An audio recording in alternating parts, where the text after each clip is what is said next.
Congress party MP ఎలక్షన్‌లో ఎన్ని అభ్యర్థుల సీట్లు గెలుస్తది అని అంటారు? 17 సీట్లలో ఇంకా మిగతా సీట్లన్నీ కూడా మేము మొదటి నుంచి చెప్తున్నది ఒకటే, 14 సీట్లు ఖచ్చితంగా కాంగ్రెస్ పార్టీ గెలవబోతుంది. అంటే రిజర్వేషన్ల రద్దు అనేది మంచిది కాదంటారా? లాభం కాదంటారా? రాజకీయంగా సామాజికంగా అన్ని సమతుల్యం తీసుకొచ్చిన తర్వాతే రిజర్వేషన్ తీసేయండి. ఫర్ ఎగ్జాంపుల్ ఇప్పుడు ఎంపీ ఎలక్షన్‌లో ఖచ్చితంగా కాంగ్రెస్ పార్టీనే వచ్చింది అంటే ప్రజలకు ఏం చేయాలి అనుకుంటున్నారు? 5 గ్యారెంటీలు ఇచ్చాం కదా కేంద్రం నుంచి. తెలంగాణలో ఇంకా 6 అవ్వలేదు. గ్యారెంటీలు 5 అమలు చేశామండి, ఒక్కటి చేయలేదు. అది రుణమాఫీ చేయాలి. ఆల్రెడీ ముఖ్యమంత్రి గారు మొన్న 2-3 సభలలో క్లియర్గా హరీష్ రావుకి సవాల్ విసిరిడు. అంటే మరి చెయ్యలేనప్పుడు ఇదంతా అప్రపాలు ఉంది అని ముందే తెలిసినప్పుడు 100 రోజులని ఎందుకు చెప్పారు? చేసాం కదా అండి, మీరు చెప్తున్నాం, మేము చేసినాం. 5 గ్యారెంటీలు చేసి ఉన్నాం.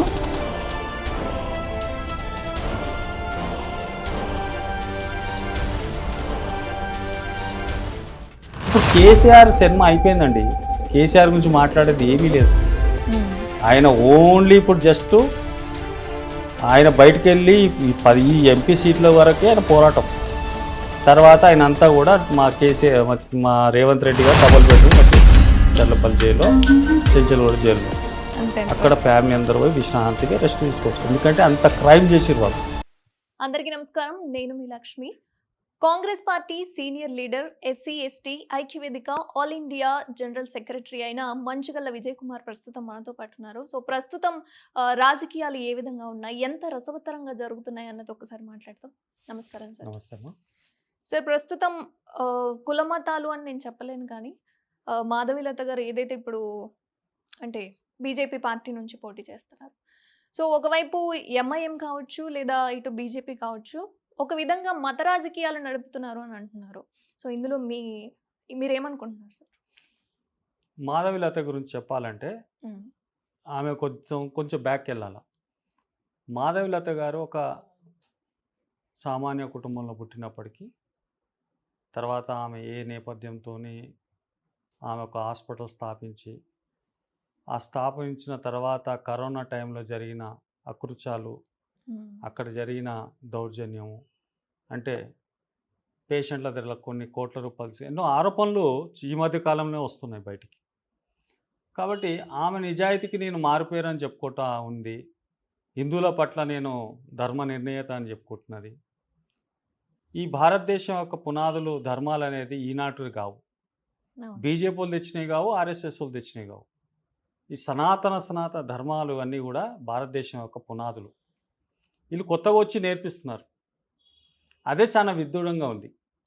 కాబట్టి హైదరాబాద్ ప్రజలు బోనాలు తెలుసు, వినాయకులు తెలుసు, పీర్ల పండుగ తెలుసు, బతుకమ్మ తెలుసు, రంజాన్ తెలుసు. కొత్తగా వచ్చి వీళ్ళు ఏం చెప్తున్నారంటే సంస్కృతి మేము, హిందూ అంటే మేము, బీజేపీ అంటే హిందూ అని తీసుకొస్తుంది. కానీ ఇది మీ తప్పు అని చెప్తున్నాం. ఆమె వికృత చేష్టలు ప్రచార చేస్తున్న క్రమంలో ఇతర మతాలను విద్వేషించే విధంగా, మతాలను ద్వేషించే విధంగా ఆమె వ్యవహార శైలి ఏ విధంగా అయితే ఉందో అది చాలా ప్రశ్నార్థంగా మారిపోయే పరిస్థితి కనిపిస్తుంది బీజేపీకి. బీజేపీ అంటే ఒకప్పుడు వాజ్పేయి లాంటి వాళ్ళు, అద్వానీ లాంటి వాళ్ళు ఒక సిద్ధాంతం గురించి వచ్చిన వాళ్ళ పార్టీ అది. ఆ సిద్ధాంతం ఉన్న పార్టీలో ఇటువంటి వాళ్ళని కూడా ఈరోజు చూడాల్సిన పరిస్థితి 2024లో చూడాల్సిన పరిస్థితి ఏర్పడ్డది. మేమేమంటున్నాం అంటే ఎంఐఎం ఒక మతతత్వమైన పార్టీ ఉన్నప్పటికి కూడా వాళ్ళు అన్ని వర్గాల ప్రజల్ని కలుపుకొని పోయే విధానంలో వాళ్ళు ముందున్నారు. ఎస్సీ ఎస్టీ బీసీలకు వాళ్ళు 7 కాన్స్టిట్యున్సీలో ఏ రకమైన సముచితమైన ఎవరికి ఏ స్థానం ఇవ్వాలి, ఏ అభివృద్ధిలో ఏ స్థానం ఇవ్వాలి, ఏ మతపరమైన వాళ్ళకు మర్యాద ఇవ్వాలా, వాళ్ళకి ఆ నైతిక విలువలు ఆ ఎంఐఎం పార్టీకి ఉన్నాయి. ఎప్పుడన్నా నేషనల్ లెవెల్లో వచ్చిన ఇష్యూస్ ఏదైనా ఉంటే వాళ్ళు మతపరమైన దాని వైపు వెళ్ళిపోతారు. మిగతా ఎక్కడైతే పార్లమెంట్లో ప్రజలకు జరగాల్సిన ఏదైతే న్యాయం జరగాలో ఆ విషయంలో వాళ్ళు ఖచ్చితంగా రాజ్యాంగబద్ధంగానే వాళ్ళు వ్యవహరిస్తారు. కానీ బీజేపీ మాత్రం హిందువులకి ఒక గుత్త తీసుకున్నట్టు, హిందువుల పట్ల మేమే హిందుత్వం నేర్పిస్తున్నట్టు, పూజలు మేమే నేర్పిస్తున్నట్టు. ఈ మధ్యకాలంలో మా ముఖ్యమంత్రి గారు క్లియర్గా రేవంత్ రెడ్డి గారు ఏం చెప్తున్నారు, దేవుడు అనేవాడు గుడిలో ఉండాలి, భక్తి అనేది గుండెల్లో ఉండాలి. ఆయన క్లియర్‌గా ప్రతి సభలో, ప్రతి దగ్గర చెప్తా ఉన్నారు.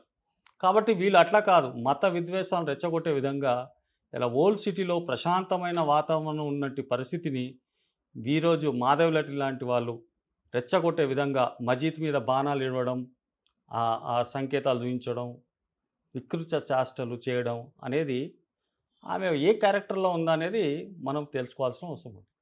అంటే మొన్న ఈ మధ్య మళ్ళీ మసీదులోకెళ్ళి ఆమె ప్రార్థనలు చేయడం జరిగింది. సో, దీని మీద గూడా అక్కడ సంబంధించిన మత పెద్దలు ఎవరున్నారో వాళ్ళు గూడా మండిపడడం జరిగింది. సో, అంటే నేను రెండింటికి ఏకంగా ఉంటాను అని చెప్పడానికి చేసిందంటారా ఇదంతా? అంటే అక్కడ వాళ్ళకొక మతపరమైన ఒక సిస్టమ్ ఉంటదండి. హ్మ్. మహిళలు ఒక వరకు ఒక వేదిక వరకే ఎళ్ళాలక్కడ. హ్మ్.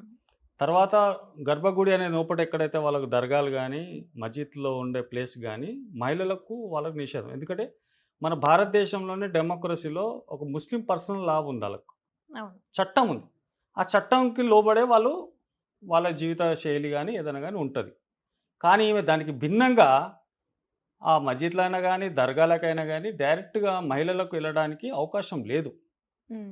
ముస్లిం వాళ్ళ యొక్క ఖురాను కానీ వాళ్ళ యొక్క ఆయాద్ ఏదైతే ఉన్నదో ఆ లా ప్రకారంగా వాళ్ళు వెళ్ళడం లేదు. కానీ ఈమె దాన్ని అన్నిటికీ మించి ఓవర్ యాక్షన్‌గా చేస్తూ మత విద్వేషాలను రెచ్చగొడుతుంది. ఇక అంటే బీజేపీ వాళ్ళ ప్రచారం జరుపుకుంటోంది. ఒకవైపు కాంగ్రెస్ ప్రచారం జరుగుతోంది. ఎంఐఎం గావచ్చు, ఏ ఇతర పార్టీ అయినా వాళ్ళ ప్రచారాలైతే జరుగుతూనే ఉన్నాయి. సో, కాంగ్రెస్ పార్టీ ఎంపీ ఎలక్షన్‌లో ఎన్ని అభ్యర్థుల సీట్లు గెలుస్తది అనంటారు? మన తెలంగాణ రాష్ట్రంలో మొత్తం 17 సీట్లండి. అవును. 17 సీట్లలో ఒకటి ఎంఐఎంకు మా హ్మ్. ఫ్రెండ్లీ పార్టీ ఉన్నది కాబట్టి మేము అండర్‌స్టాండింగ్‌గానే ఉన్నాము. కానీ హ్మ్. వాళ్ళు కూడా మాకు రేపు భవిష్యత్తులో కూడా మాకు మద్దతు ఇవ్వచ్చు. మేము వాళ్ళకి ఇవ్వచ్చు. సరే ఇప్పుడు మాత్రం మా ఇండివిడ్యువల్ ఫైటే జరుగుతుందక్కడ ఓల్డ్ సిటీలో. మా అవును. క్యాండిడేట్‌ని కూడా పెట్టామక్కడ. హ్మ్. అయితే ఈ నేపథ్యంలోనే 17 సీట్లలో ఇంకా మిగతా సీట్లన్నీ కూడా మేము మొదటి నుంచి చెప్తున్నది ఒకటే. 14 సీట్లు ఖచ్చితంగా కాంగ్రెస్ పార్టీ గెలవబోతుంది. హ్మ్. మా కాంగ్రెస్ ఏఐసీ చెప్తుంది. మా రాష్ట్ర కాంగ్రెస్ పార్టీ చెప్తుంది. ముఖ్యమంత్రి గారు కూడా అదే విషయం చెప్తా ఉన్నాం. 14 సీట్లు ఎందుకు గెలవాలి? ఈ భారతదేశం యొక్క పీడ ఏదైతే బీజేపీ ఈరోజు రాష్ట్రాన్ని, దేశాన్ని విధ్వంసం చేసిర్రో వీళ్ళు. 10 సంవత్సరాల మోదీ ప్రభుత్వం ఏ రకమైన ఉద్యోగాలు లేకుండా చేసిందో, ఏ అయితే ప్రభుత్వ సంస్థలు మీకు నెలకొల్పిన కాంగ్రెస్ పార్టీ నెలకొల్పిన ప్రభుత్వ సంస్థలన్నీ కూడా ప్రైవేట్ వాళ్ళకి అప్పజెప్పడం, అదానికి, అంబానీ లాంటి వాళ్ళకు అప్పడంగా ఇవ్వడం, చెనా బఠానీలకు అమ్ముకోవడం, ఇవన్నీ చూస్తుంటే దేశంలో ఉన్న నిరుద్యోగం పెరిగిపోతుంది. కాబట్టి కోట్లాది మంది నిరుద్యోగులుగా మిగిలిపోతున్నారు. చదువుకున్న పిల్లలంతా కూడా ఏమి చేయలేని పరిస్థితిలో వీరి విదేశాలకు వెళ్ళిపోయి అక్కడ ఏదో చిన్న చిన్న పనులు చేసుకుంటూ జీవిస్తున్నారు మన భారతదేశ సంపద, మన యొక్క పిల్లలు. కాబట్టి ఇటువంటి నేపథ్యంలో అత్యవసరంగా ఖచ్చితంగా ఇంకా ముందు బీజేపీని ఇట్లా మనం గెలిపిస్తే ఈ దేశం ఇంకా కూడా గులాంగిరికి వెళ్ళిపోయే పరిస్థితి ఉంది. వాళ్ళు క్లియర్‌గా చెప్తున్నారు ఈరోజు ఎంపీలు, ఆర్ఎస్ఎస్ వాళ్ళు డైరెక్ట్‌గా మేము రిజర్వేషన్ మా ప్రభుత్వం 400 సీట్లు వస్తే ఈ భారతదేశంలో ఉన్న రిజర్వేషన్‌లన్నీ బాబాసాహెబ్ అంబేద్కర్ గారు రాజ్యాంగం రాసిన దాన్ని మేము రద్దు చేస్తాం, తీసేస్తామని బాహాటంగా చెప్తున్నారంటే వీళ్ళ యొక్క కుతలమైన ప్రయత్నాలు ఎట్లా చేస్తున్నారనేది మనకు అర్థమవుతుంది. కాబట్టి ఇప్పుడు భారతదేశ ప్రజలందరూ కూడా కాంగ్రెస్ వైపు చూస్తున్నారు. ఇండియా కూటమి వైపు చూస్తున్నారు. కాబట్టి ఖచ్చితంగా మాకు మెజారిటీ సీట్లొచ్చి మేము కేంద్రంలో ప్రభుత్వం ఏర్పడబోతుంది. కాబట్టి దీంట్లో మేము చాలా క్లారిటీగా ఉన్నాం. అందుకే 17 సీట్లలో 14 సీట్లు మేము ఇవ్వాల్సిన బాధ్యత మాకుంది. రాహుల్ గాంధీ గారిని ప్రధానమంత్రి చేయాలా. ఈ భారతదేశం యొక్క సంపదను, భారతదేశం యొక్క పౌరులను కాపాడుకునే బాధ్యత కూడా కాంగ్రెస్ పార్టీ పైన ఉంది. అంటే రిజర్వేషన్‌ల రద్దు అనేది మంచిది కాదంటారా? లాభం కాదంటారా? భారతదేశం యొక్క పునాదులే భారత రాజ్యాంగంని ఒక మెయిన్ దాని సిద్ధాంతం. దాంట్లో భిన్న వర్గాలు ఎస్సీ, ఎస్టీ, బీసీ, మైనారిటీ వర్గాలందరికీ కూడా రిజర్వేషన్ ఎందుకు కల్పించామంటే వీళ్ళ ఆర్థిక సమానత్వం, విద్యా సమానత్వం, ఆరోగ్య సమానత్వం, అన్ని విషయాల్లో సమానత్వం వచ్చే వరకు కూడా రిజర్వేషన్ ఒక ప్రక్రియను కొనసాగించాలి. అదే దాని భారత రాజ్యాంగంలో రిజర్వేషన్ పొందుపరిచారు. ఈ పొందుపరిచిన రిజర్వేషన్లు ఇంకా ఎవరు కూడా ఈ వర్గాలందరూ కూడా ఉన్నత స్థాయికి వెళ్ళలేదు. ఇంకా ఎక్కడో అక్కడ ఒక 2, 3, 4, 5% మాత్రమే ఆ లెవెల్కి వచ్చారు. కానీ మిగతా వర్గాలందరూ కూడా ఇంకా చాలా వెనుకబడి ఉన్నారు. విద్యాపరంగా వెనుకబడి ఉన్నారు, ఆర్థిక పరంగా వెనుకబడి ఉన్నారు. కాబట్టి వీళ్ళను రాజకీయంగా, సామాజికంగా అన్ని సమతుల్యం తీసుకొచ్చిన తర్వాతే రిజర్వేషన్ తీసేయండి. అంతేగాని భారతదేశం అంతా కూడా వెలిగిపోయి అంతా కూడా అమెరికా అయిపోయింది, ఇక దుబాయ్, సౌదీ అయిపోయింది, ఈ కంట్రీలంతా కూడా అందరు ఉన్నంత రిచ్ అయిపోయారు అనేది కాదు. అంటే రిజర్వేషన్ అనే ఒక ప్రక్రియ ఏంటంటే మనిషికి మనిషి సమానత్వం, ఆర్థిక సమానత్వం, అన్ని విషయాల్లో సమానత్వం ఉన్నప్పుడే నువ్వు అది రిజర్వేషన్ ఉండాల్సిన అవసరం లేదు. కానీ ఎప్పుడైతే నువ్వు భిన్న వ కులాల మధ్యలో ఇంత గ్యాప్ ఉంది కాబట్టి ఈ గ్యాప్‌ను ఫిలప్ చేయడానికి రిజర్వేషన్ ప్రక్రియ. దీన్ని అర్థం చేసుకోకుండా వాళ్ళు అది మనుధర్మ శాస్త్రాన్ని మళ్ళీ తీసుకొచ్చి మా నెత్తి మీద రుద్దాలని బీజేపీ వాళ్ళు, ఆర్ఎస్ఎస్ వాళ్ళు చేస్తున్న కుట్రలు, దాన్ని తిప్పికొట్టడానికి ఈరోజు ఒక ఏకైక ఆయుధం ఏందంటే భారత రాజ్యాంగం కల్పించి బాబాసాహెబ్ అంబేద్కర్ గారు ఓటు అనే హక్కు ఇచ్చారు. ఆ హ్మ్. ఓటు ద్వారానే వాళ్ళకి బుద్ధి చెప్పాల్సిన పరిస్థితి ఈరోజు ఏర్పడ్డది. కాబట్టి ఇది ఒక 15 రోజులలో జరిగే ఏదైతే ఎన్నికల ప్రక్రియ ఉందో ఈ ప్రజలందరూ కూడా ఎస్సీ, ఎస్టీ, బీసీ, అగ్రవర్ణం ఉన్న పేదవాళ్ళు కానీ అందరూ కూడా సామాజికంగా అర్థం చేసుకునే వాళ్ళందరూ కూడా అర్థం చేసుకోవాల్సిన విషయం ఏంటంటే భారతదేశం యొక్క అస్తిత్వాన్ని దెబ్బతీసే విధంగా బీజేపీ ప్రవర్తిస్తుంది, ఆర్ఎస్ఎస్ ప్రవర్తిస్తున్నారు. కాబట్టి వాళ్ళని ఓడగొట్టాల్సిన అవసరం ఉంది, కాంగ్రెస్‌ని గెలిపించాల్సిన అవసరం ఉంది. అంటే నా అభిప్రాయం ఏంటి అంటే, ఫర్ ఎగ్జాంపుల్ ఇప్పుడు ఓసీ వాళ్ళని తీసుకుందామండి.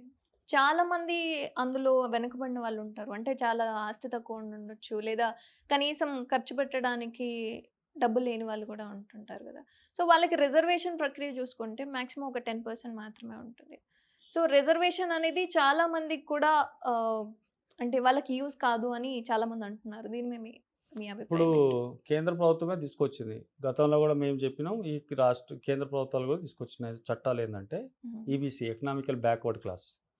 ఎకనామికల్‌గా బ్యాక్వర్డ్ క్లాస్ ఎవరైతే ఉన్నారో అప్పర్ కాస్ట్‌లో ఉన్న పేదవాళ్ళు, వాళ్ళందరూ కూడా రిజర్వేషన్ పర్సెంటేజ్ ఇవ్వడం జరిగింది. అవును. విదేశాలు వెళ్లి చదువుకోవడానికి గానీ, ఉద్యోగాలలో గానీ, ఇక్కడ సంక్షేమ పథకాలలో గానీ, అన్నిట్లో కూడా రిజర్వేషన్ కల్పించడం జరిగింది.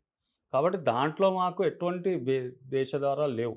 ఎవరికిచ్చారు, ఎందుకిచ్చారు. కానీ ఎందుకంటే సామాజికంగా, ఆర్థికంగా వెనుకబడ్డ వాళ్ళకి సమతుల్యమైన హక్కు కల్పించే బాధ్యత రాజ్యాంగానికి ఉంది. ఏ ప్రభుత్వం వెళ్తున్నదో వాళ్ళు చేయాల్సిన బాధ్యత కూడా వాళ్ళ పైన ఉంది కాబట్టి దాన్ని మేము స్వాగతిస్తాం. ఫర్ ఎగ్జాంపుల్ ఇప్పుడు ఎంపీ ఎలక్షన్‌లో ఖచ్చితంగా కాంగ్రెస్ పార్టీనే వచ్చింది అంటే ప్రజలకు ఏం చేయాలి అనుకుంటున్నారు? 5 గ్యారంటీలు ఇచ్చాం గదా! కేంద్రం నుంచి. తెలంగాణలో ఇంకా అవ్వలేదు 6 అని గ్యారంటీలు 5 అమలు చేశామండి. ఒక్కటి చేయలేదు. అది రుణమాఫీ చేయాలి. ఆల్రెడీ ముఖ్యమంత్రి గారు మొన్న 2, 3 సభలలో క్లియర్‌గా హరీష్ రావుకు సవాల్ విసిరిండు. హరీష్ రావు నీ దమ్ము ఉంటే నీ జోబులో చీటీ పెట్టుకో. రాజీనామా చీటీ పెట్టుకొని రా. హ్మ్. మేము ఆగస్టు 15థ్ రోజు రుణమాఫీ ఏకకాలంలో రూ. 2,00,000 రైతుల రుణమాఫీ చేయడానికి మేము సిద్ధంగా ఉన్నామని చెప్తున్నాం. మీరు రాష్ట్రాన్ని అంతా దివాలాకోరు చేసి, రాష్ట్ర బడ్జెట్ అంతా కూడా అప్పుల పాలు చేసి, రాష్ట్రాన్ని అంతా కూడా నాశనం చేసింది కేసీఆర్ ప్రభుత్వం. కాబట్టి ఇంకా సిగ్గు లేకుండా మాట్లాడుతున్నారు వాళ్ళు. ఇంకా ఏం ముఖం పెట్టుకొని మళ్ళొచ్చినాడురో మాయదారి రోగమోడని మళ్ళీ పాటలు పెడుతున్నారు ప్రజలు. ప్రజల్లో తిరుగుతున్నాడు. కేసీఆర్‌కు బుద్ధి ఉండాలి, సిగ్గు ఉండాలి.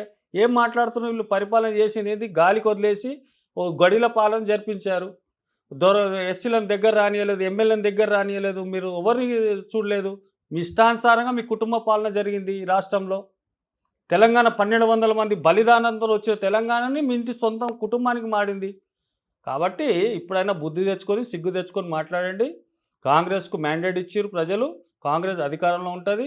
ఖచ్చితంగా 5 ఏళ్ళు కాదు 10 ఏళ్ళు ముందు పోతది. ప్రజలకు ఇష్టమైతే ఇంకెన్ని రోజులు పెడతది. అది ప్రజల మీద ఉండేది. కానీ మీరు చెప్పినంత మాత్రాన మేము 100 రోజులలో ఈ గ్యారంటీలు చేస్తాం. 5 గ్యారంటీలు చేసాం. గ్యాస్ ఇచ్చామా? ఫ్రీ కరెంట్ ఇచ్చామా? హ్మ్. తర్వాత మహిళలకు బస్సు సౌకర్యం అనేది మేనిఫెస్టో లేకున్నప్పటికి పెట్టామా? హ్మ్. మహిళలకు రుణమాఫీల కింద డ్వాక్రా గ్రూప్‌లకు ఇచ్చామా? ఇవన్నీ కూడా చేస్తున్నాం కదండీ! ఇంకా చేయాల్సినవి ఇంకా చాలా ఉన్నాయి. అవి కూడా చేస్తాం. మాకు ఇప్పుడు ఇచ్చిన ఆర్థిక బడ్జెట్ మొత్తం అప్పుల పాలు చేసిపోయిండు రాష్ట్రాన్ని మొత్తం. కాళేశ్వరం ప్రాజెక్ట్ ఫెయిల్యూర్ ప్రాజెక్ట్ కింద కట్టిండు. మేడిగడ్డ ప్రాజెక్ట్ కూలిపోయే పరిస్థితి ఉంది. ఇది ఏంది, రాష్ట్రాన్ని దివాలాకోరు చేసిపోయిండు కేసీఆర్. ఇంకా ముఖం సిగ్గు లేకుండా మాట్లాడుతున్నాడు. అల్లుడు, కొడుకు, బిడ్డ జైలుకి పోయినా బుద్ధి రాలే ఇంకా. అంటే మరి చెయ్యలేనప్పుడు ఇదంతా అప్పుల పాలు ఉంది అని ముందే తెలిసినప్పుడు 100 రోజులని ఎందుకు చెప్పారంటారు? చేసాం కదండీ! మేము చెప్తున్నాం, మేము చేసినాం. 5 గ్యారంటీలు చేసి ఉన్నాం. ఇంకా 2 లక్షల రుణమాఫీ కూడా నెక్స్ట్ 15 ఆగస్టు రోజు చేస్తామని చెప్తున్నాం. ఇంకెక్కడ ఉంది? మేము మాట తప్పింది ఎక్కడుంది? 100% చేస్తాం. ప్రజల పక్షాన ఉన్నది పార్టీ. అదేవిధంగా ఈ మధ్య బీఆర్ఎస్ ప్రచారానికి మొదలైంది. మొత్తం దూసుకుపోతుంది. కాంగ్రెస్ పార్టీ నుంచి 25 ఎమ్మెల్యేలు మళ్ళీ ఎంపీ ఎలక్షన్స్ తర్వాత మళ్ళీ బీఆర్ఎస్ ప్రభుత్వం ఖచ్చితంగా ఏర్పడుతుంది. కాంగ్రెస్ ప్రభుత్వం కూలిపోతుంది అంటున్నారు. సో, ఎవరా ఎమ్మెల్యేలు? ఎందుకు వాళ్ళు ఇప్పుడు అనాల్సి వచ్చింది? అది చెప్తున్న సోయిలేని మాటలు మాట్లాడుతుంది కేసీఆర్, కేటీఆర్, హరీష్ రావు. వీళ్ళకి బుద్ధి ఉండాలి. 37 సీట్లు ఇచ్చారు సరే. వాళ్ళకి 4, 5 ఎమ్మెల్యేలు మా దగ్గరకు వచ్చారు. అవును. ఓకే. మా దగ్గర ఉన్న మ్యాండేట్తోనే ప్రభుత్వం ఏర్పడ్డది. తర్వాత వాళ్ళు వచ్చారు. ప్రజాస్వామ్యంలో వాళ్ళకి ఎవరికి హక్కు ఉన్నది ఎక్కడన్నా ఉండొచ్చు. అవును. వచ్చిన తర్వాత మళ్ళీ తిరిగి ఎందుకు వెళ్తారమ్మా? ఆయనకు 36 వస్తే మళ్ళీ ఇక్కడికి 36 ఎట్లా పోతారు? ఇక్కడ ఏం ప్రాబ్లం ఉందని? ఇక్కడ రాష్ట్ర ప్రజలు అంతా ఇప్పుడు ఉన్న మంత్రివర్గం అంతా కూడా కలిసికట్టుగానే పనిచేస్తున్నారు కదా రేవంత్ రెడ్డి నాయకత్వంలో. ఉమ్. ఎమ్మెల్యేలంతా కూడా సమిష్టిగానే మాట్లాడుకుంటున్నాం కదా. ఇప్పటిదాకా ఎక్కడైనా ఎలిగేషన్స్ వచ్చినాయా మా మీద? రేవంత్ రెడ్డి గారు తప్పు చేస్తారని ఎక్కడన్నా మాటలు వచ్చినాయా? మా లేదు. ఎమ్మెల్యేలు ఎక్కడైనా వలికిరా? ఎక్కడైనా చెప్పిర్రా? ఇవన్నీ జిమ్మికులు చేస్తాడు కేసీఆర్ అనే వ్యక్తి. స్ట్రాటజిక్స్ ఉంటాయి ఆయనకు. అట్లా ఒక వర్డ్ వదిలేస్తే దాని కింద ఏం చర్చ జరుగుతుంది అనేది ఒక రౌండ్ వేసి చూస్తారు. అది ఏముండదు దాంట్లో. ప్రోగ్రెస్ ఉంటే ముందుకెళ్తాడు, ప్రోగ్రెస్ లేదంటే స్లో అవుతాడు. అయితే ఆయన స్ట్రాటజీ అది. కాబట్టి మేము అటువంటి మేకపోతి గాంభీరాలు ఆ డైలాగులతోని ప్రభుత్వం భయపడేది కాదు. రేవంత్ రెడ్డి అక్కడ ఉన్నది ముఖ్యమంత్రి రేవంత్ రెడ్డి. ఉమ్. ఇటువంటి కేసీఆర్లు ఎంతమంది వచ్చినా బండకేసి కొడతాడు, దాంట్లో ఏం డౌట్ లేదు. సో, కాంగ్రెస్ పార్టీ అనగానే ఉత్తమ్ కుమార్ రెడ్డి గారు, బట్టి విక్రమార్క, ఇతరత్ర నాయకులందరూ ఎప్పటి నుంచో పార్టీని నడిపిస్తూ ఉన్నారు. ఒక పీసీసీ అధ్యక్షుడైన రేవంత్ రెడ్డి గారిని సీఎం చేయడానికి అర్హత ఏముందని ఇచ్చారు అని అంటారు? చాలా అర్హత ఉందండి ఆయనకు. ఉమ్. సీనియర్లకు కూడా లేదని కాదు, వాళ్ళు చాలా అనుభవస్తులు, చాలా వాళ్ళు పరిపాలనలో చాలా పొజిషన్ ఉన్న వ్యక్తులు, చేయగలిగే సామర్థ్యాలు ఉన్న వ్యక్తులు. వాళ్ళని ఏం చిన్న చేసి పెడితే కానీ పరిస్థితి నేపథ్యం ఎట్లా జరిగిందంటే, కేసీఆర్ని కొట్టాలంటే ఒక రేవంత్ రెడ్డి లాంటి శక్తి ఉద్భవించాల్సిన అవసరం ఏర్పడ్డది. ఉమ్. ఆయన చేసిన ప్రతి అవినీతిని బయట ఎండగట్టినాం. ఆయన చేసిన ప్రతి తప్పును, ప్రజలకు ఇచ్చిన హామీనంతా కూడా ప్రజలకు తీసుకెళ్ళినాం. అది రేవంత్ రెడ్డి గారితో సాధ్యమైంది. మిగతా వాళ్ళతో సాధ్యం కాలేదనే మాట కాదు. వాళ్ళ ప్రయత్నం వాళ్ళు చేసినా అదనంగా ఎక్కువ చేసింది మాత్రం రేవంత్ రెడ్డి గారు. ఉమ్. పార్టీని ముందుండి నడిపించడంలో ఆయన ముఖ్యంగా కీలకంగా పనిచేసిండు. కాబట్టి అధిష్టానం దాన్ని గుర్తించి ఆ అవకాశాన్ని ఆయన కల్పించింది ముఖ్యమంత్రిగా. ఇలా ముఖ్యమంత్రి అయినా కూడా ఎటువంటి భిన్నాభిప్రాయాలు లేవే. ఇంటర్నల్గా ఎక్కడైనా మాట్లాడితే సహజంగా కుటుంబంలో కూడా ఏదైనా మన చిన్న కుటుంబాల్లో చిన్న గొడవలు ఉంటాయి. ఇది పార్టీతో పాటు రాష్ట్రంతో మంత్రులు, ఎమ్మెల్యేలు, ప్రజాప్రతినిధులు, అపోజిషను అన్నీ ఉంటాయి. భిన్న వార్తలు వస్తుంటాయి. అవన్నిటికీ కూడా కాలమే సమయము సమాధానం చెప్తుంటుంది. మేము చేసే పనిలో ప్రజలకు మేలు జరుగుతుందని మేము ఆశిస్తున్నాం, ముందుకు పోతున్నాం. కానీ ఇతరులను ఉత్తమ్ కుమార్ రెడ్డిని కానీ, దామోదర్ రాజనరసింహన్ కానీ, జానారెడ్డి లాంటి వాళ్ళని కానీ, కోమటిరెడ్డి వెంకటరెడ్డి లాంటి వాళ్ళని కానీ, ఇంకా సీనియర్లు ఎవరెవరు ఉన్నారో వాళ్ళందరినీ కూడా పార్టీ గౌరవిస్తుంది. ముఖ్యమంత్రి గారు కూడా వాళ్ళని గౌరవిస్తున్నారు, వాళ్ళ సలహాలు తీసుకుంటున్నారు, ముందుకెళ్తున్నారు. ప్రస్తుతం బీఆర్ఎస్ పార్టీ మన ఎక్స్ సీఎం అయిన కేసీఆర్ గారు ఇప్పటి వరకు ఏదైతే కవిత గారు ఆల్రెడీ జైల్లో ఉన్నారు కదా, సో నా బిడ్డ ఖచ్చితంగా ఒక రాణిలాగా బయటకు వస్తుంది అంటున్నారు. సో అక్కడ సిబిఐ కావచ్చు, అందరూ విచారణ మీద విచారణ చేస్తున్నారు, అదంతా కొనసాగుతూనే ఉంది. కానీ చాలా ధైర్యంగా ఏ తప్పు చేయని విధంగా నా బిడ్డ ఖచ్చితంగా రాణిలాగా వస్తుంది అంటున్నారు. ఏ ధైర్యంతో కేసీఆర్ గారు అంటున్నారంటారు? ఈ మధ్యకాలం నేను కూడా టీవీ 9లో ఇంటర్వ్యూలో చూశాను ఆయన స్టేట్మెంట్. ఈ ఫస్ట్ టైం మాట్లాడినట్టున్నాడు. అయితే కడిగిన ముత్యంలాగా అన్నాడు. సరే, కడిగిన ముత్యంలాగా వస్తుందా, జైలు జీవితం అనుభవిస్తుందా అనేది కాలమే సమాధానం చెప్తుంది. దానికన్నా ముందు చాలా ఇంటర్వ్యూలలో కూడా నేను చెప్పాను, దాదాపు ఒక 2-3 నెలల నుంచి. ఫస్ట్ డే ఆంధ్రజ్యోతి రాధాకృష్ణ గారు ఇంటర్వ్యూ చేసినప్పుడు కవిత గారిని సూటిగా అడిగిండు, నీ ఇన్వాల్వ్మెంట్ ఉన్నదమ్మా, మీరు ఎలా చెప్తారు అంకులు అన్నది ఆమె. ఈ క్వశ్చన్ వేసింది ఆయనకు. వేస్తే ఆధారాలు ఉన్నాయి, అప్రూవల్గా మారిపోతున్నారు, నీతో పాటు ఉన్న అభిషేక్ గారు వాళ్ళందరూ కూడా అప్రూవల్గా మారుతున్నారు సిబిఐ ఈడీ దగ్గర, ఇన్ని ఆధారాలు ఉన్నాయి, రెడ్ హ్యాండ్గా వీడియోస్ ఉన్నాయి, నీ ఏ హోటల్కు డబ్బులు తరలించినో ఆ వీడియోస్ వచ్చినాయి బయటికి. ఎవరు తీసుకెళ్ళిండ్రు డబ్బులు హవాలాలో తీసుకెళ్ళిరో వాళ్ళ పేర్లు కూడా వస్తున్నాయి. ఇవన్నీ ఉన్నాక ఆధారాలు ఉన్నాక నువ్వు కాదని ఎట్లా బుకాయిస్తావు అని చెప్పేసి రాధాకృష్ణ గారు సూటిగా అడిగితే ఆ రోజు లేదు అంకుల్ నువ్వు ఆధారాలు లేని నువ్వు ఆరోపించొద్దు నా మీద అని చెప్పింది. కానీ మేము ఆ రోజు నుంచి నేటి వరకు కూడా మేము అదే చెప్తున్నాం. కాంగ్రెస్ పార్టీగా, కాంగ్రెస్ సీనియర్ లీడర్గా నేను చెప్తున్నా, నువ్వు ప్రజల సొమ్ము అప్పడంగా మింగినవు. మేము ఆడపడుచు అంటే గౌరవిస్తాం, అది సంప్రదాయం, భారతదేశం ఒక సంప్రదాయం. కానీ నువ్వు ఆడపడుచు దానికన్నా మించి క్రైమ్ చేసినావు. క్రైమ్ అంటే ఈ యొక్క భారతదేశంలో ఉన్న రాష్ట్రాలకు ఉండాల్సిన సంపదను, ప్రజల సొమ్మును నువ్వు మొత్తం దుబారా చేసి సౌత్ బ్లాక్ను మొత్తం కూడా మీరు ధ్వంసం చేసి వందల వేల కోట్ల రూపాయలు సంపాదించున్నారు. నీ ఒకనాడు ఒక ఇంటర్వ్యూలో చెప్పినా నేను బ్యూటీ పార్లర్ నడిపించుకునేవాడిని అని చెప్పింది కవిత గారు. కానీ నీకు వందల కోట్ల ఇండ్లు ఎక్కడి నుంచి వచ్చినాయి? బంజారాహిల్స్లో, జొన్వాడలో నీకు ఫామ్ హౌస్లు ఎక్కడి నుంచి వచ్చినాయి? విలాసవంతమైన ఫామ్ హౌస్లు, విలాసవంతమైన ఇండ్లు, విలాసవంతమైన కార్లు, ఒక్క వాచే కోట్ల రూపాయల వాచ్ పెడుతున్నావు నువ్వు. ఇదంతా ఏంది? ఎవరి సంపద? ఎవరు? తెలంగాణ ప్రజల సంపద కాదా? తెలంగాణ ప్రజలు ఏ ఆశయంతో ప్రాణాలు త్యాగం చేసి తెలంగాణ తెచ్చుకున్నారు? మిమ్మల్ని మీ కుటుంబాలను పోషించడానికా? మీ కుటుంబాలను ఈ రాష్ట్రాన్ని అంతా లూటీ చేసుకోమని చెప్పారా? కాబట్టి ఎవరు తప్పు చేసినా చట్టం ముందు అందరూ ఒక్కరే. తప్పు చేసిన భారత శిక్షాస్ఫూర్తి ఏది చెప్తారో అది జరుగుతుంది.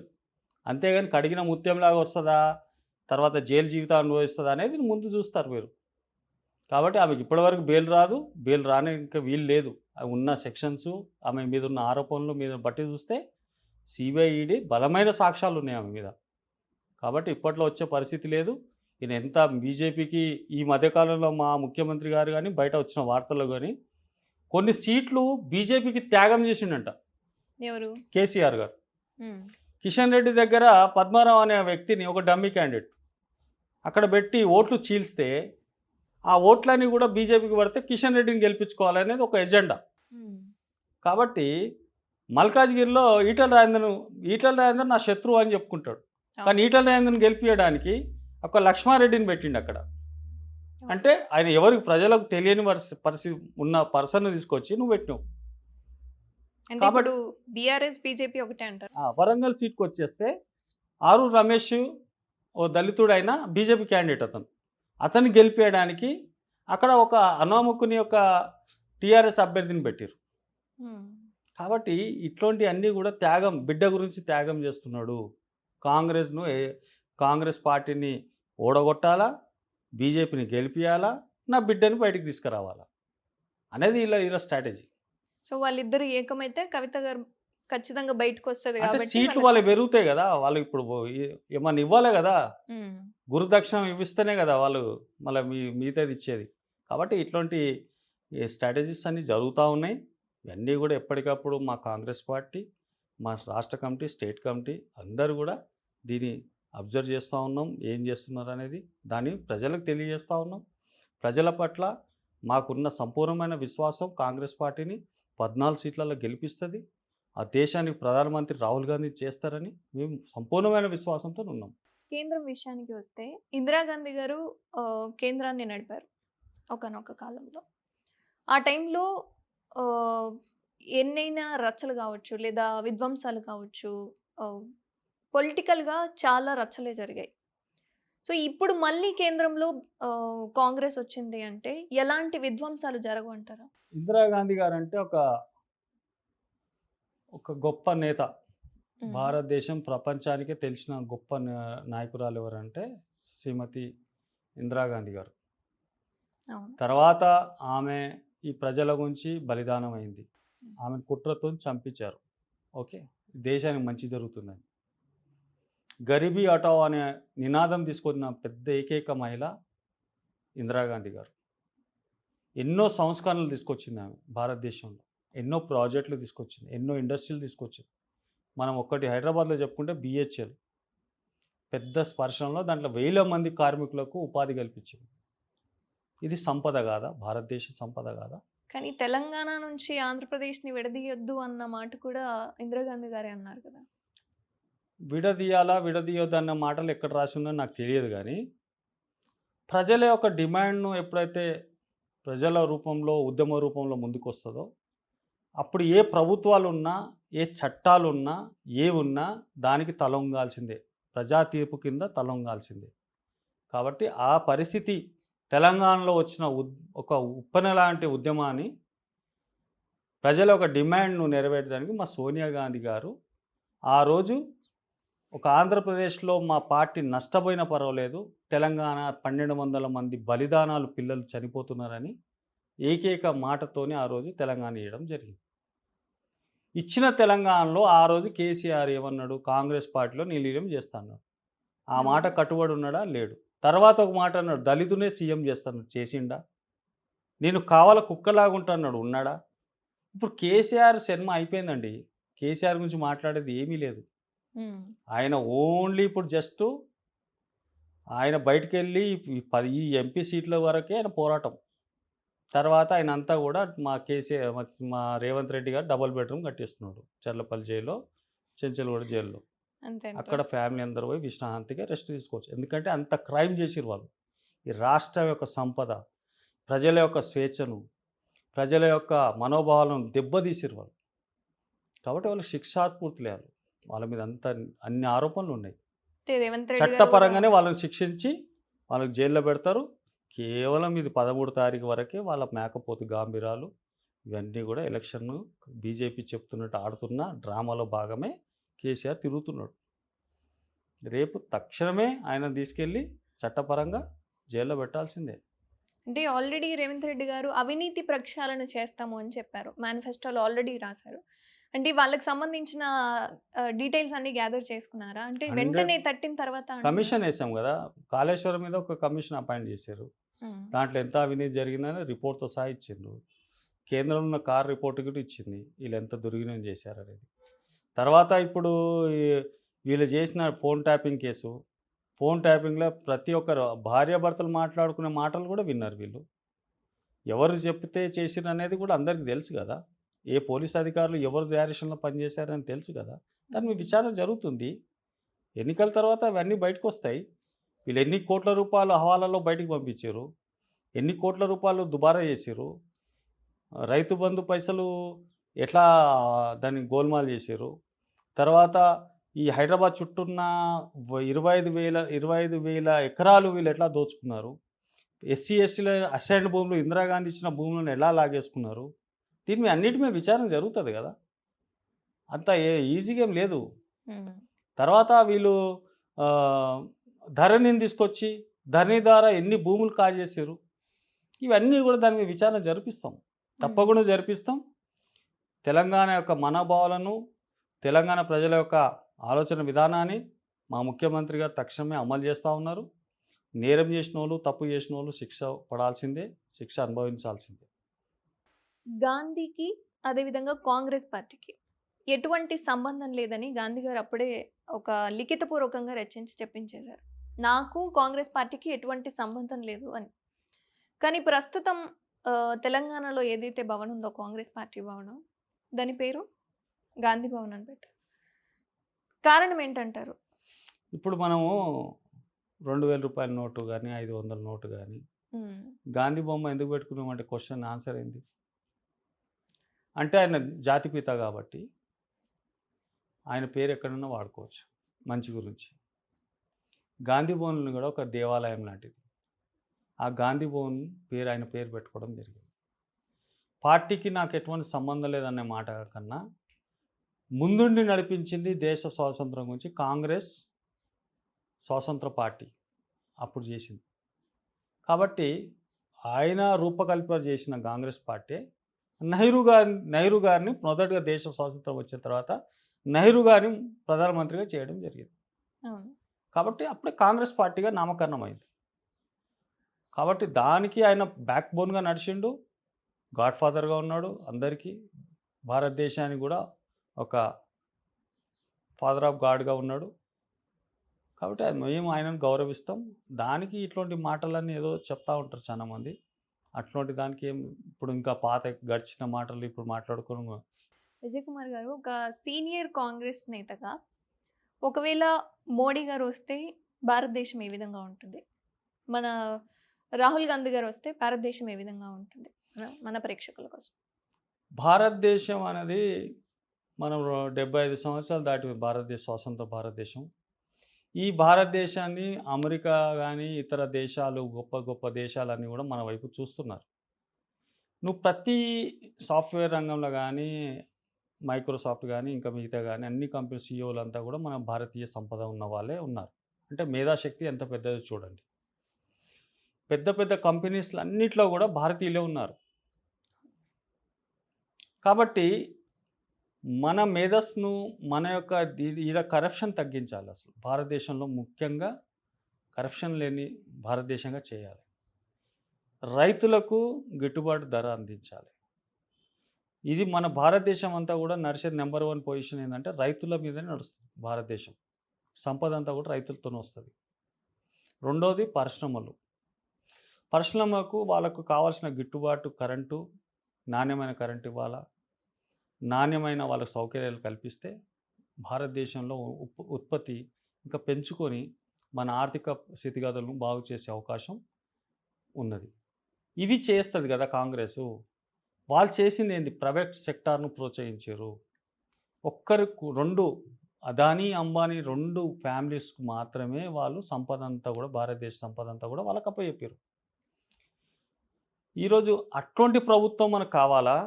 భారతదేశంలో ఉన్న భిన్న వర్గాలు, భిన్న కులాలు, భిన్న భాషలు మాట్లాడే పేదవాళ్ళు, భారతదేశంలో అట్టడుగున్న కాశ్మీర్ నుంచి కన్యాకుమారి వరకు ఉన్న పేదవాళ్ళు, అన్ని వర్గాలను వాళ్ళకు భూమి, భుక్తి, గుప్తి అనేది ప్రతిదీ కూడా ఆర్థిక పరిస్థితిని సరిచేసి ఇచ్చే ఒక భారతదేశం నడిపే ప్రభుత్వం కావాలన్నా అనేది ప్రజలు ఆలోచించుకోవాల్సిన అవసరం ఉంది.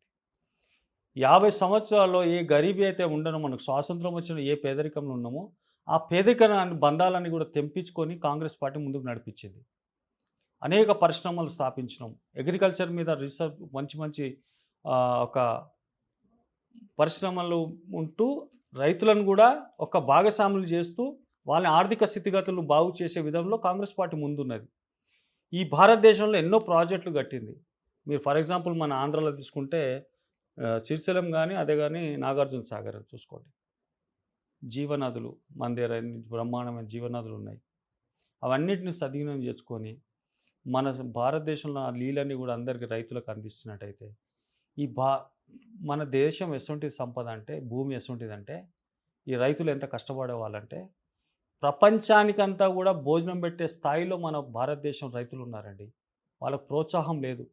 ఢిల్లీలో వచ్చి పంజాబ్ నుంచి, హర్యానా నుంచి వచ్చి నిరంతరం పోరాటం చేస్తే వాళ్ళని లాఠీలతో కొట్టించిండు.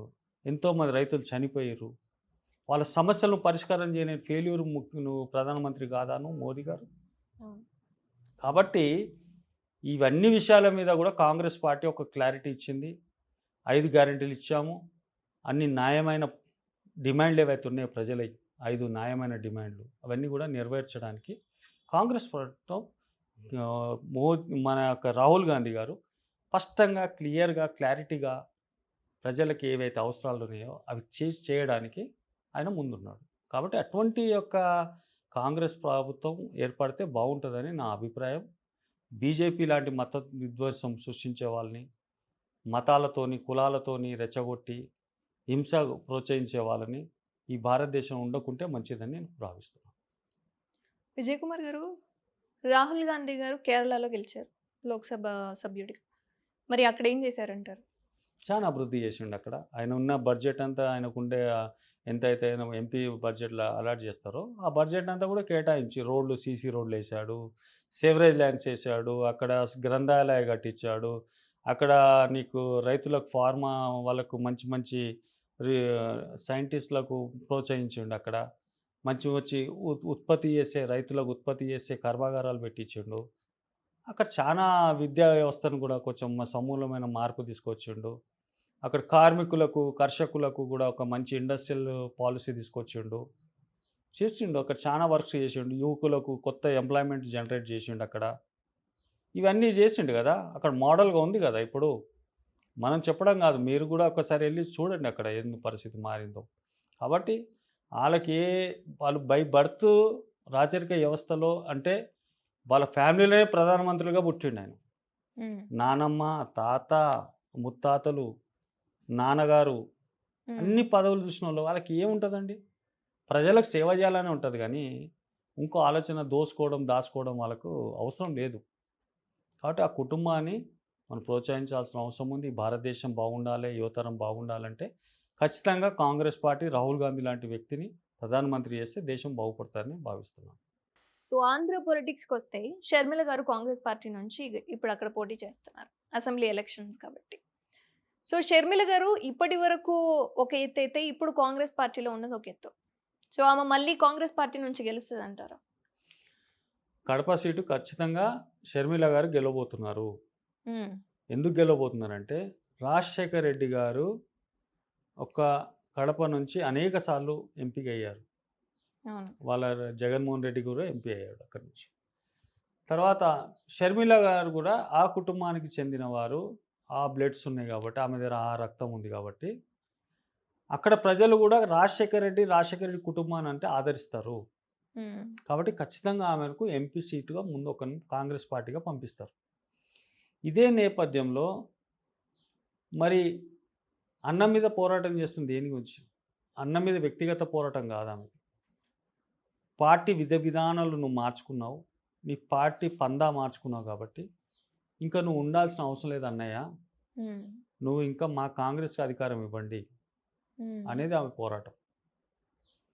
ఒకవైపు చంద్రబాబు నాయుడు, ఒకవైపు బీజేపీ, మరొక వైపు పవన్ కళ్యాణ్.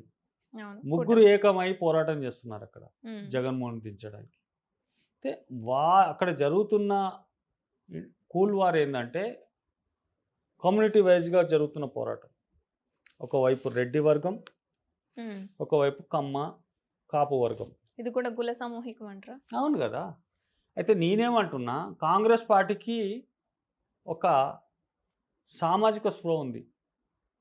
ఈ కాంగ్రెస్ పార్టీలో ఒక డెమోక్రసీ ఉంది. అన్ని వర్గాలను, అన్ని ప్రజలను, అన్ని మతాలను సమానంగా చూసే పార్టీ ఏదైనా ఉంటే కాంగ్రెస్ పార్టీ. ఆంధ్రప్రదేశ్‌లో ఆనాడు తెలంగాణ ఇచ్చిన కోపంతోని మాకొక్క సీటు కూడా ఇవ్వలేదు. హ్మ్. కానీ అదే రాజన్న బిడ్డే కాంగ్రెస్ పార్టీలో అధ్యక్షురాలై ఈరోజు ఆంధ్రప్రదేశ్లో ఆమె ఒక భీకరమైన పోరాటం చేస్తుంది. ప్రజలకు మనం ఆనాడు మరి కాంగ్రెస్ పార్టీ ప్రత్యేక హోదా ఇస్తా అని చెప్పింది. ఇస్తున్న తర్వాత కాంగ్రెస్ పార్టీ పోయింది. తర్వాత బీజేపీ వచ్చింది. బీజేపీ ఇచ్చిందా? ఇవ్వలేదు కదా! హ్మ్. జగన్మోహన్ రెడ్డి తెచ్చాడా? తేలేదు కదా! చంద్రబాబు నాయుడు ముఖ్యమంత్రి చేసి ఆయన తీసుకొచ్చిండా? తీసుకురాలేదు కదా! ప్రజలకు అక్కడ కావాల్సింది ఏంది? ఉపాధి కదా! ఇది చేయకుండా కేంద్రం నుంచి రావాల్సిన నిధులు తీసుకురాకుండా, పోలవరంను కంప్లీట్ చేయకుండా, హ్మ్. ఇవన్నీ విషయాలు మీరు పక్కన పెట్టి ఈరోజు కుల రాజకీయాలు చేస్తున్నారు, మత రాజకీయాలు చేస్తున్నారు అనేది షర్మిల గారి పాయింట్. కాంగ్రెస్ పాయింట్. అందుకే మీరు పరిపాలన చేసడానికి మీకు అవకాశం ఒకసారి ఇచ్చింది. చంద్రబాబు నాయుడుకి ఇచ్చింది, మీకు ఇచ్చింది. మీరు ఇద్దరు ఫెయిల్ అయ్యారు కదా! హ్మ్. కాబట్టి మాకు అవకాశం ఇవ్వండి కాంగ్రెస్ పార్టీ. దేశంలోనే రాజకీయంలో మేము ప్రధానమంత్రిగా కాబోతున్నాం మా రాహుల్ గాంధీ. ఈ రాష్ట్రంలో మేము అధికారం తీసుకొచ్చిన తర్వాత మా ప్రజలకు ఇక్కడ చేయాల్సిన మేళ్ళు ఇప్పుడు స్టీల్ ప్లాంట్‌ను అదానీ, అంబానీకి ఇవ్వాలని ఇదే మోదీ ప్రభుత్వం ప్రయత్నం చేసినప్పుడు అక్కడ అడ్డుకున్నారు. హ్మ్. అక్కడ కార్మికులు అడ్డుకున్నారు. అక్కడ రాజకీయ పార్టీలన్నీ అడ్డుకున్నాయి. కాబట్టి వాళ్ళు బ్రేక్ ఏశారు. ఎన్నికల తర్వాత మిగతా ఏవైతే వాళ్ళకి సీట్లు అనుకునేటట్టు వస్తే గిట్ల ఒకవేళ రావు. వస్తే గిట్ల వాళ్ళు విధ్వంసం చేయడానికి అన్ని రకాలుగా వాళ్ళు రెడీ ఉన్నారు బీజేపీ వాళ్ళు. హ్మ్. వాళ్ళు ఎక్కడెక్కడైతే వాళ్ళు ఒక లిస్ట్ రాసుకున్నారు. ఈ రాష్ట్రంలో ఉన్న ఖజానాను ఎట్లా లూటీ చేయాలా? ఎట్లా ప్రైవేట్ వ్యక్తులకు అప్పజెప్పాలా? బీజేపీ పార్టీ వాళ్ళు. BJP party. కాబట్టి అదే కదా ఆమె చెప్తుంది. ప్రత్యేక హోదా తెస్తే ఇలా వేల కోట్లు, లక్షల కోట్లు వచ్చేటియి. ఇక్కడ ఉన్న ప్రజలకందరూ కూడా ఎంప్లాయ్‌మెంట్ ఇచ్చేవాళ్ళం. ఆనాడు ఉమ్మడి ఆంధ్రప్రదేశ్ ఉన్నప్పుడు మొత్తం పెట్టుబడి అంతా కూడా హైదరాబాద్‌లో పెట్టినాం మనమంతా. ఆ పెట్టుబడులంతా కూడా మన ప్రజలకు అందలేకపోతుంది. ఎంప్లాయ్‌మెంట్ లేకుండా పోతుంది. కాబట్టి ఈరోజు మనం మన సంపదను సృష్టించుకోవాలి. ఇయాల ఈ చంద్రబాబు నాయుడు గాని, ఇదే జగన్మోహన్ రెడ్డి గారి ఒక రాజధాని నిర్మాణం చేసుకోలేకపోయారు వాళ్ళు 10 సంవత్సరాలలో. అంటే హైదరాబాద్ డెవలప్ కావడానికి ఒక రకంగా చంద్రబాబు నాయుడు గారే కారణం అంటున్నారు. ఎలా కారణమవుతారండి? ఒక ఒక ఒక బిందు కలిస్తేనే ఒక కుండలో నీళ్ళు నిండుతాయి. అందరూ ఒక బిందు వేశారు. నిజాం కాలం నుంచి 400 చరిత్ర ఉందండి ఈ యొక్క తెలంగాణ, హైదరాబాద్‌కు. అవును. కులి కుతుబ్ షాహీ నుంచి 400 సంవత్సరాలు ఒక హైదరాబాద్ నిర్మాణం జరిగింది. చార్మినార్ ఎప్పుడు కట్టారండి? చంద్రబాబు నాయుడు కట్టాడా? లేదు. కులీ కుతుబ్ షా కట్టారు. కులి కుతుబ్ షాహీలు వాళ్ళు కట్టారు. హ్మ్. ఒక హైదరాబాద్ అనేది ఒక భారతదేశంలో పెద్ద ప్రపంచంలోనే ఒక హైదరాబాద్ అంటే ఒక గుర్తింపు ఉండే ప్లేసు. అంటే కట్టడాలు కాకుండా ఐటీ కంపెనీస్ అన్నీ తీసుకొచ్చారు యెస్. అని. ఐటీ కంపెనీలు ఎవరు తెచ్చారు? రాజీవ్ గాంధీ గారు దాని రూపకల్పన చేసిండు. ప్రధానమంత్రి గారు ఉన్నప్పుడు భారతదేశం ఐటీ కంపెనీలను ప్రోత్సహించింది రాజీవ్ గాంధీ. హ్మ్. దాన్ని తీసుకొచ్చి చంద్రబాబు నాయుడు దాన్ని ఓన్ చేసుకొని రాష్ట్రంలో ముఖ్యమంత్రి కాగానే ఐటీ కంపెనీలన్నీ బెంగుళూరు వెళ్లకుండా మన దగ్గర తెచ్చుకున్నది మాట వాస్తవం. చంద్రబాబు నాయుడు తెచ్చిండు వాస్తవం అది. హ్మ్. కాకపోతే దాని సంస్కరణలు తీసుకొచ్చింది మాత్రం పివి నరసింహారావు లాంటి వారు, రాజీవ్ గాంధీ లాంటి వారు. కాంగ్రెస్ పార్టీ కాదా? సో ఇండియాకి తెచ్చింది కాంగ్రెస్ పార్టీ. యెస్. ఇండియా నుంచి తెలంగాణకు తెచ్చింది తెలంగాణ, చంద్రబాబు హైదరాబాద్ నాయుడు గారు. తీసుకొచ్చింది చంద్రబాబు నాయుడు. హ్మ్. కాబట్టి దాన్ని మేము స్వాగతిస్తాం చంద్రబాబు నాయుడు విషయంలో. అంతా ఆయన హైదరాబాద్‌ని అభివృద్ధి చేయలేదు. అభివృద్ధి చేస్తూ వచ్చారు. రాజశేఖర రెడ్డి చేయలేదా? Outer ring road Rajasekhara Reddy తేలేదా? అవును. ఎయిర్‌పోర్ట్ రాజశేఖర రెడ్డి పీరియడ్‌లో కంప్లీట్ కాలేదా? అవును. ఇంటర్నేషనల్ ఎయిర్‌పోర్ట్ ఆయన హయాంలో జరిగింది. పెట్టుబడులు వీళ్ళు తీసుకురాలేదా? ఇండస్ట్రీలో ఎన్నో కంపెనీలు ఇండస్ట్రీలని ఆహ్వానించలేదా? కాబట్టి ఇవన్నీ కూడా వాళ్ళు చెప్పుకుంటారండి. వాళ్ళేదో సొంత డబ్బా కొట్టుకుంటారు గానీ, ఎవరు చేసిన దాన్ని వాళ్ళని రెస్పెక్ట్ ఇస్తాం. మీరు ముఖ్యమంత్రిగా ఉన్నారు. మీరు చేయాల్సిన బాధ్యత ఉండి చేశారు. కానీ మేము మొత్తం మేమే చేసామనేది చెప్పడం అనేది మాత్రం అన్యాయం అది. కాబట్టి మేమేమంటున్నాం అంటే, అట్లాగే ఈరోజు ఆంధ్రప్రదేశ్‌లో అక్కడున్న పరిస్థితి చాలా ఘోరంగా ఉంది. అక్కడ ఎంప్లాయ్‌మెంట్ లేదు, బిజినెస్ లేదు, రియల్ ఎస్టేట్ లేదు. అవును. అన్ని వ్యవస్థలను కూడా దెబ్బతీసే విధంగా ఆళ్ళు ముఖ్యమంత్రి గారు ఇద్దరు ఫెయిల్ అయ్యారు. చంద్రబాబు నాయుడు ఫెయిల్ అయ్యిండు. అక్కడ జగన్మోహన్ రెడ్డి ఫెయిల్ అయ్యాడు. కాబట్టి ప్రజలకు కావాల్సింది మీరిచ్చే స్కీములు కాదు. ఎంప్లాయ్‌మెంట్ ఇవ్వండి. జీవన ఉపాధి కల్పించండి వాళ్ళకు. ఉద్యోగ భద్రత ఇవ్వండి. ఆరోగ్య భద్రత ఇవ్వండి. ఇది కదా ప్రభుత్వాలతోని కోరుకునేది. మీరు దయాదాక్షిణ్యం మీరిచ్చే స్కీముల గురించి కాదు కదా! అందుకే మేము కాంగ్రెస్ స్పష్టంగా చెప్తున్నాం. మా ప్రభుత్వం ఏర్పడితే ప్రత్యేకమైన ప్యాకేజ్ ఏదైతే ఉందో ఆంధ్రప్రదేశ్‌కి రావాల్సింది అది ఖచ్చితంగా ఇస్తామని చెప్పి షర్మిల గారు చెప్తున్నారు. అదేవిధంగా రాష్ట్రం మా రాహుల్ గాంధీ కూడా చెప్పారు. అదేవిధంగా పోలవరంను కూడా అతి తొందరనే కంప్లీట్ చేసి అక్కడ లక్షల ఎకరాల భూమి లీజ్ ఇచ్చేయడానికి కాంగ్రెస్ పార్టీ సిద్ధంగా ఉంది. రాజధాని నిర్మాణం చేయడానికి సిద్ధంగా ఉంది. అక్కడ ఎంప్లాయ్‌మెంట్ ఇయ్యడానికి సిద్ధంగా ఉన్నది. స్టీల్ ప్లాంట్లు తీయడానికి సిద్ధంగా ఉన్నది. ఇంకా పరిశ్రమలకు పెట్టుబడులు ఆహ్వానించడానికి కూడా సిద్ధంగా ఉన్నాం. కాబట్టి మేము ఒక ఆంధ్రప్రదేశ్‌ను కూడా రాయలసీమ అయినా, ఆంధ్ర అయినా, కోస్తా అయినా అన్నిటిని కూడా సమానంగా చూసే ఏదైతే భావజాలం ఉన్నదో ఆ కాంగ్రెస్ పార్టీకి ఉంది. కాబట్టి హ్మ్. దాని మీద స్పష్టమైన ఒక ఎజెండా, స్పష్టమైన ఒక మేనిఫెస్టో మేము రూపొందించున్నాం. అది ప్రజలకు తెలియజేస్తున్నాం. ప్రజలు ఇప్పుడిప్పుడు అర్థం చేసుకుంటున్నారు. వాళ్ళ కోపం ఆనాడు తెలంగాణను ఏర్పాటు చేసిర్రు కాబట్టి ఆ కోపం కొంచెం ఉండే కాంగ్రెస్ మీద. ఆ కోపం రోజు క్రమక్రమంగా వాళ్ళు అర్థం చేసుకొని ముందుకొస్తా ఉన్నారు. కాబట్టి కాంగ్రెస్ పార్టీ అక్కడ బలపడుతుందని నేను ఆశిస్తున్నాను. సో, ఒకవేళ కాంగ్రెస్ పార్టీ బలపడుతోంది అంటే సుమారు ఎన్ని సీట్లు గెలుస్తది అంటారు? మేము 25 సీట్లు ఎమ్మెల్యేలు హ్మ్. ఖచ్చితంగా ఎంపీ 1, 2 స్థానాల్లో గెలిచే అవకాశం ఉంది. ఎంపీ 1, 2 అవి ఖచ్చితంగా 20 స్థానాలు గెలుస్తాయి 25 అంటారు. ఎమ్మెల్యే స్థానాలు గెలిపిస్తాం. హ్మ్. గెలిపించే అవకాశం ఉంది. ఇకపోతే 2 ఎంపీ సీట్లు గెలుస్తాం. ఓ పక్క పిఠాపురం చూసుకుంటే పవన్ కళ్యాణ్ గారు మీరు ఇందాక ప్యాకేజ్ అన్నారు అనగానే నాకు పవన్ కళ్యాణ్ గారు గుర్తొచ్చారు. సో, సీనియర్ ఆర్టిస్టులు, జూనియర్ ఆర్టిస్టులు ఇంకా సినీ ఇండస్ట్రీకి సంబంధించిన ప్రతి ఒక్కళ్ళు పిఠాపురం వచ్చి ఆయన ప్రమోషన్ చేయడం జరుగుతది. సో, ప్రజలకు సేవ చేయాలి అన్న ఉద్దేశంతో పవన్ కళ్యాణ్ గారు ఉన్నారు. పిఠాపురం నుంచి అక్కడే ఉంటాను అని చెప్పి ఆయన చెప్పడం జరిగింది. మరి ఉంటారా లేదా అన్నది పక్కన పెడితే జనసేన, టీడీపీ అదేవిధంగా బీజేపీ. సో, ఈ ముగ్గురు కూటమిగా ఇప్పుడు పోటీ చేస్తున్నారు. ఖచ్చితంగా అక్కడ పవన్ కళ్యాణ్ గెలుస్తారా? ఈ కూటమి అనేది గెలుస్తుందంటారా? పాపం పవన్ కళ్యాణ్ ఎందుకు వచ్చిండో తెలియదు రాజకీయాల్లోకి. హ్మ్. అనవసరంగా సినిమాల్లో పని చేసుకుంటే బ్రహ్మాండంగా ఆయనకు మంచి డబ్బులొచ్చేటివి. హ్మ్. ఆ డబ్బులతోని స్వచ్ఛంద సంస్థలు పెట్టుకొని ప్రజలకు సేవ చేస్తే బాగుండేది. నా అభిప్రాయం. రాజకీయాలకు ఆయన ఫిట్ కాదు.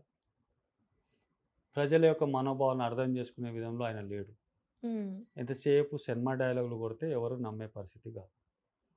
సినిమా థియేటర్‌లోకి వెళ్తే వీలలేస్తారు, సీటీలు కొడతారు, ఎంజాయ్ చేస్తారు. హ్మ్. ప్రజల దగ్గరికొచ్చి అదే డైలాగులు చెప్తే ప్రజలెవరు నమ్మరు. ప్రజలు పిచ్చోళ్ళు గారు. కాబట్టి ఆయన ఈసారి కూడా గెలవడు. హ్మ్. పక్కా. పక్కా గెలవడు. ఎందుకంటే ఆయన ఒక ప్రజల దగ్గరికి తీసుకెళ్తున్న ఐడియాలజీ ఏదైతే ఉందో రాజకీయమైన హ్మ్. అది క్లారిటీగా లేడు అతను.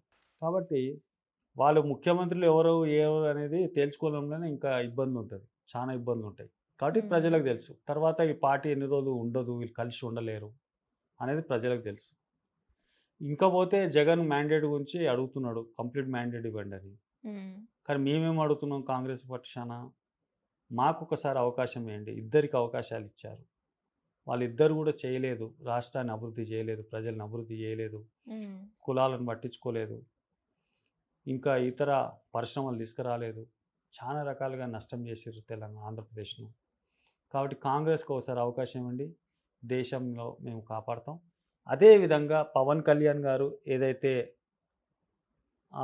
ఉద్దేశంతోని పిఠాపురం నుంచి ఏదైతే పోటీ చేస్తున్నారో, అక్కడ ప్రజలంతా కూడా కాపులంతా నాకు ఓటేస్తారనుకుంటున్నాడు.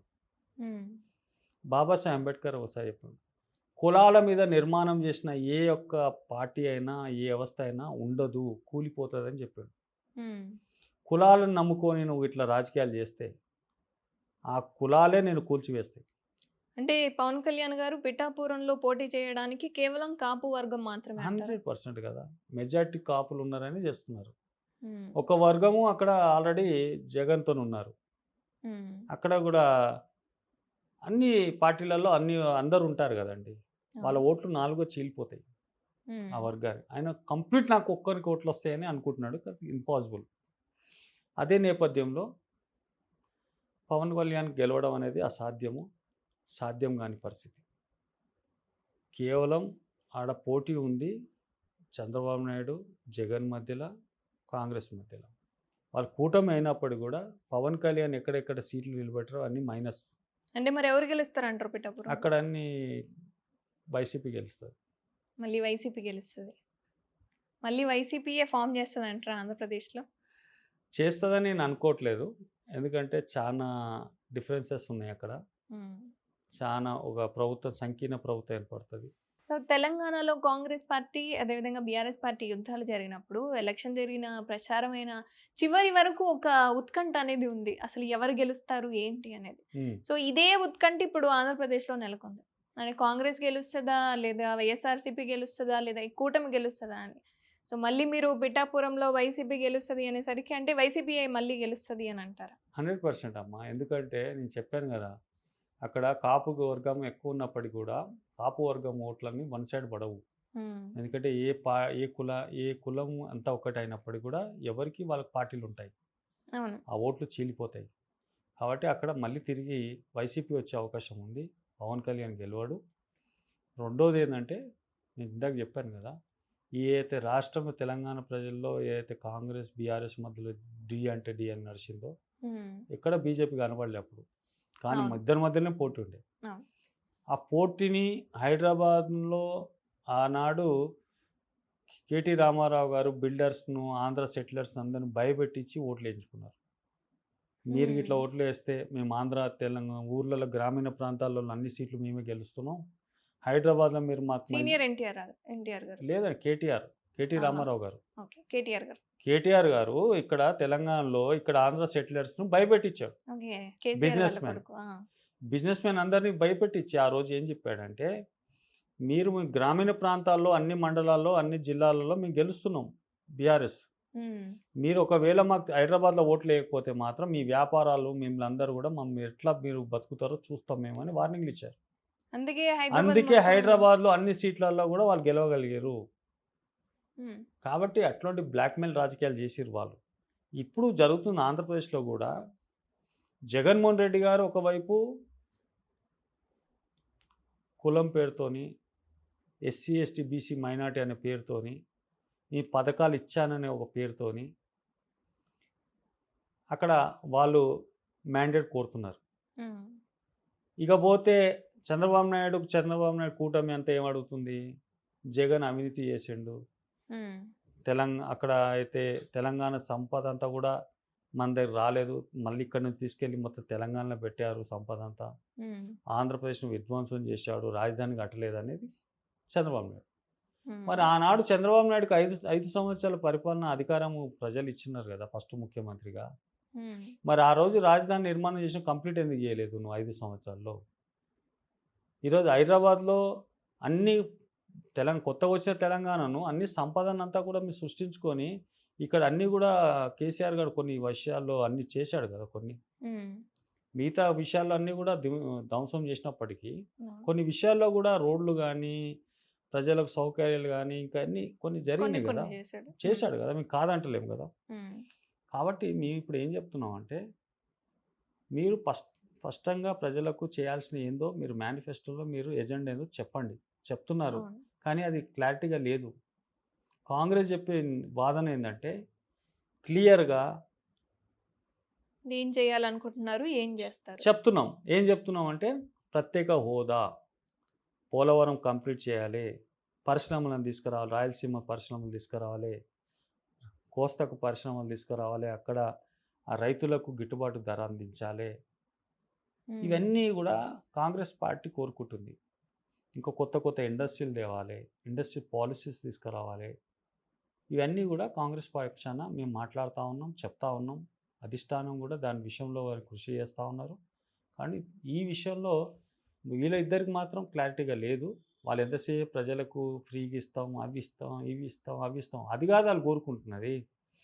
ఫ్రీ ఎవరు కావాలి? ఆర్థికంగా వెనుకబడిన వాళ్ళు, పేదవాళ్ళు, వాళ్ళు అది అందుకోలేని పరిస్థితులు ఉన్నప్పుడు వాళ్ళకి కొంచెం చేయూతను ఇస్తే ఆ స్కీమ్ వర్తిస్తుంది. కానీ నువ్వు ఉన్న వాళ్ళకు కూడా ఇచ్చేసి ఆ స్కీమ్ని అంతా కూడా నాశనం చేసి ఈరోజు ప్రజా సొమ్మంతా కూడా విధ్వంసం చేస్తున్నది ఆ చంద్రబాబు నాయుడు, జగన్మోహన్ రెడ్డి. కాబట్టి ఉమ్, మాకు ఆ విధానం లేదు. ప్రజలకు మైండెడ్గా స్పష్టంగా చెప్తున్నాం. ఇది మీకు చేస్తాం, ఉద్యోగాలు ఇస్తాం, ఈరోజు మీకు ఇక్కడ ఇండస్ట్రీలు తీసుకొస్తాం, ఇక్కడ ఎడ్యుకేషన్ ఇన్స్టిట్యూట్స్ తీసుకొస్తాం, ఇవన్నీ చెప్తాం, యూనివర్సిటీలు తీసుకొస్తాం. ఇది కదా రైతులకు గిట్టుబాటు ధర ఇస్తామని చెప్తున్నాం. ఉమ్. ఆంధ్రప్రదేశ్లో జరుగుతుంది అది. కాబట్టి దీని మీద క్లారిటీగా ఉన్నది కాంగ్రెస్. ఇక అంటే సర్వేలు ఇవన్నీ కూడా ఖచ్చితంగా టీడీపీయే గెలుస్తుంది అంటున్నారు మరి. సర్వేలా ఉమ్, సర్వేలు గతంలో కూడా కేసీఆర్కి ఇచ్చారు. ఇక్కడ అవును, ఏమైంది? కాంగ్రెస్ గెలిచింది. అయిపోయింది. అంతే, సర్వేల సంగతి అంతే. సో అక్కడ కూడా తారుమారయ్యే పరిస్థితి ఏదైనా 100% తారుమారు అవుతుంది. నేను అందుకంటే ఎవరికి మ్యాండేట్ రాదు. ఉమ్, 100% అంగ ఏర్పడుతుంది. తర్వాత మళ్ళీ ఎవరో అండర్స్టాండింగ్తో పరిపాలన నడిపించాల్సిన అవసరం ఉంటుంది. ప్రజలకు మాత్రం చాలా ఇబ్బంది ఉంటుంది. అందుకే నేనేమంటున్నా అంటే కాంగ్రెస్కి మ్యాండేట్ ఇవ్వండి. పూర్తిగా కేంద్రంలో ప్రభుత్వం ఏర్పడబోతుంది. రాష్ట్రంలో ప్రభుత్వం ఉంటే మీకు మంచి జరుగుతుందని నేను ఆశిస్తున్నాను. ధన్యవాదాలు. నమస్తే.